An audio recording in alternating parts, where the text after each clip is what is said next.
Look, Nurse Maggie, a new patient. Oh, I got the hiccups and I got them bad. Nurse Maggie, begin preparation of the secret hiccup elixir.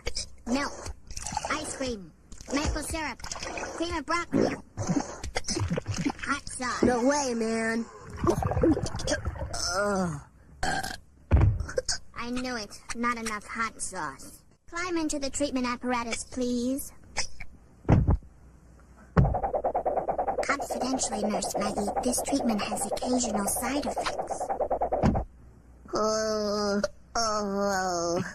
But the side effects are somewhat entertaining, are they not, Nurse Maggie? I'm stumped, Nurse Maggie. This is the worst case of hiccups we've ever treated.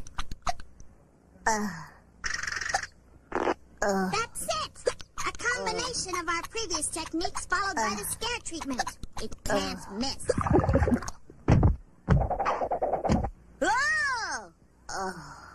I pronounce this patient cured.